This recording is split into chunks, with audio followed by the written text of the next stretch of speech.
What's going on, guys? Today we're going to be talking about how to start a YouTube channel in 2023. I first want to start by saying you don't need thousands and thousands and thousands of dollars worth of cameras, lenses, microphones, a whole studio. You don't need all of this. Yes, cameras and stuff are tools to step up, say, your video quality or your lighting or your audio quality, but it's not necessary that important for you to start a YouTube channel and start making videos. People aren't going to be like, you know what, his videos look absolutely amazing, let me start following him. It's all about the content that you're providing. If you have, $100,000 worth of camera gear, you're still not providing good enough content. Nobody's going to want to watch your videos. Like, yes, video does play a huge part in that.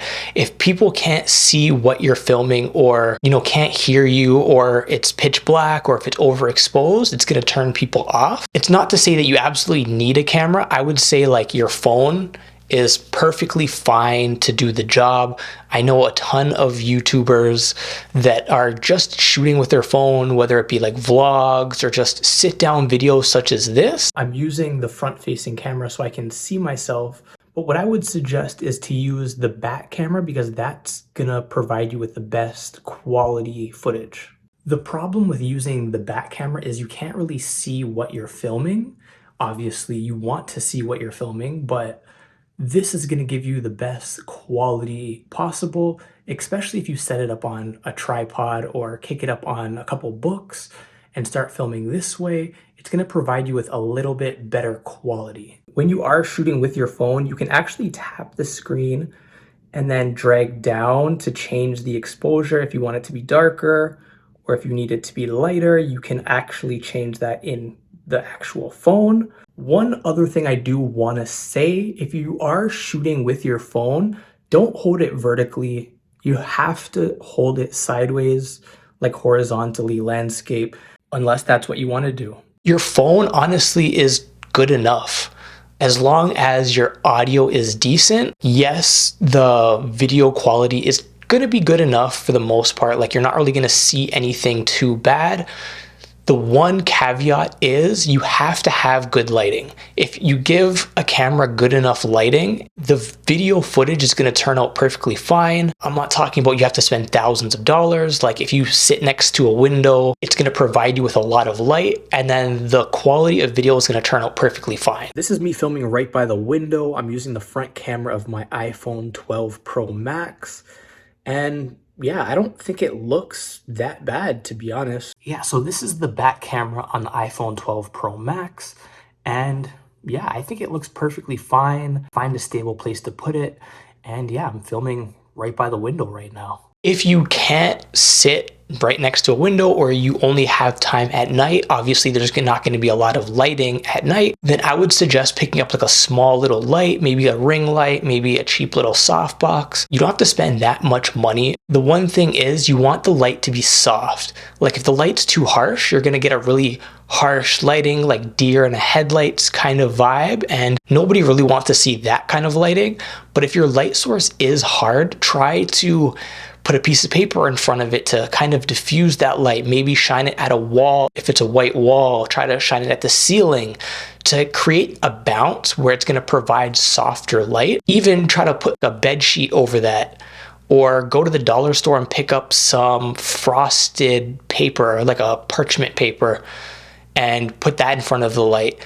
As long as the light isn't super, super hot, don't put the paper or a sheet right over the top of the light. Try to give it some distance where it's not going to be a fire hazard. Obviously, like, you don't want to burn your house down trying to film a YouTube video, because that wouldn't really make sense. You can also use your phone, whatever phone you do have. I would suggest trying to use the back camera. Like, yes, you want to use the front camera because you do want to see yourself, but the better camera is going to be on the back of the phone. That's going to provide you with the most detail, the sharper image. Like, yes, you can't see yourself. Set your shot up and then go in front of the camera, sit down, record a little bit, and then grab your phone, see how it looks. If you don't like it, adjust it. If you do like it, sit it back down and then continue filming. I would also recommend trying to film in somewhere where there's not a lot of echo, because you will get that echo if your room is, a very large room, there's not much in it.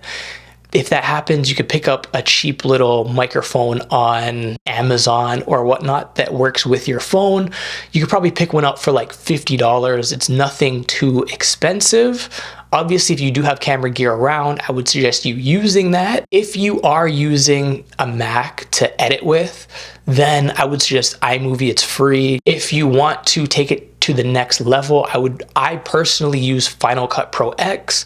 I think that's just the easiest software to just pick up and use. Obviously, after using iMovie, if you are trying to upgrade to another level, then pick up Final Cut, because it's just the next step. It has a bunch more features. It is a one-time payment. With other softwares like Premiere Pro that you have to pay monthly, there's a bunch of other free softwares out there that I'll put somewhere in the video just so you have an idea of what's out there. But I personally use Final Cut Pro X. If you are shooting with your phone and you're just gonna edit everything on your phone, there's a bunch of apps out there. There's iMovie, which is obviously the Apple exclusive, and it comes with the phone. You could also use an app like CapCut, or another alternative would be Splice. There's a ton of apps out there for free. I would say just try to download a bunch, test them out, see which one you like the best and which has the features that you do want. If you're planning to start a YouTube channel, I wouldn't suggest you investing relatively any money, maybe like $15, $20, get in the habit of just like filming, editing, see what you like, what you don't like, because realistically, it's going to take a while before you start getting the hang of editing. Just use what you already have access to. Say you invest, $500, $1,000, and then you shoot a couple of videos and turns out you really don't like using all of this stuff, or you don't like creating YouTube videos as a whole, then you're out $500 to $1,000. Start with what you have, and then you can obviously build on that based upon what you're using, how your editing is, taking your videos to the next level. Don't let only having a phone discourage you. There's a bunch of people out there that already have that. If you're starting a YouTube channel, I would suggest you do a lot of research before starting filming whatever you want. Start with that, look up what other creators are doing, how their videos are flowing.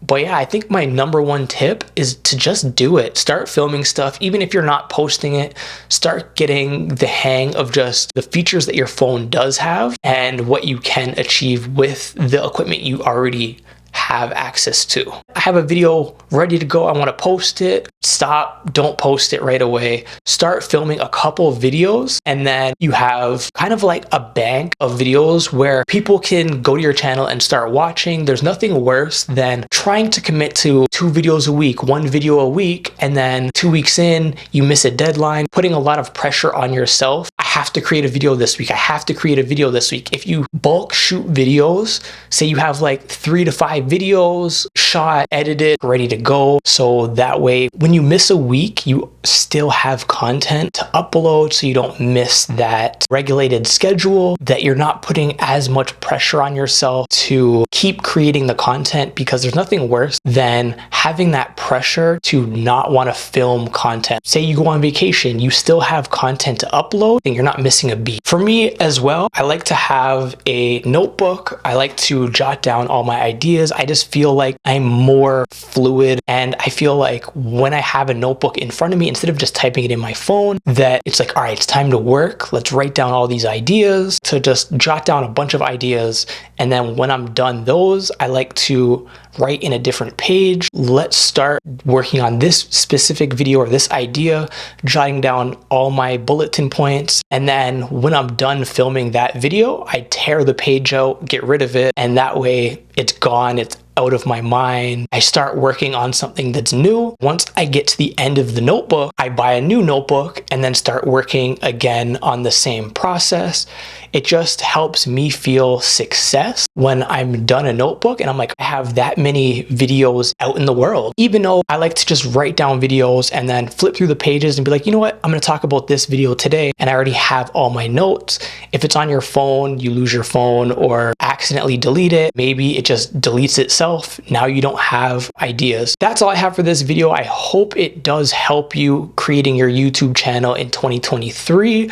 Don't let not having a camera hold you back. Use your phone if that's what you only have. And don't forget to please like, comment, and subscribe. It does help. And until the next video, peace.